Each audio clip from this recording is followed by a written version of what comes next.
బిడ్డలకు శరీరం ఉంది, జ్ఞానం, మెదడు ఉంది, అలాగే ఆత్మ ఉంది. శరీరానికి అవసరమైన వస్త్రాలు, ఆహారం పెడుతున్నాం. వారి మెదడుకు కావలసిన మేత అంటే స్కూల్స్కి వెళ్ళి చదువులు చెప్పిస్తున్నాం. కానీ వాళ్ళకి ఆత్మ ఉందన్న సంగతి మనం గుర్తించలేదు. వారికి దైవ భయం నేర్పించడం లేదు, దేవుని వాక్యం నేర్పించడం లేదు, దేవుని యందు భయభక్తుల్లో పెంచడం లేదు. కాబట్టి ఏమవుతుంది? బిడ్డలు ప్రయోజకులు అవటం లేదు.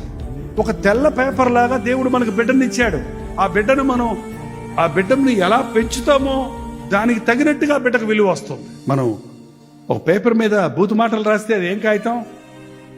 బూతుల కాగితం. కవితలు రాస్తే ఏం కాగితం? అది కవితల కాగితం. ఒక అప్పుల పత్రం రాస్తే ఏం కాగితం? అది అప్పుల కాగితం. దాంట్లో ఒక స్వాస్థ్యం, ఒక ఆస్తి రాస్తే ఏమైపోయింది? కానీ ఈ రోజున తల్లిదండ్రులు బిడ్డలను పెంచే విషయంలో శ్రద్ధ తీర్చుకోవడం లేదు.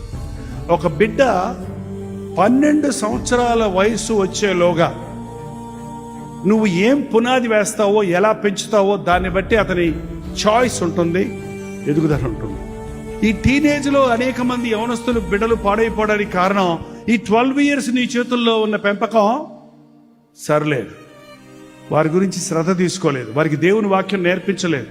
బాలుడు నడవలసిన త్రోవ వాడికి నేర్పించు, వాడు పెద్దవాడైనప్పుడు దానిలో నుండి తొలగిపోడు.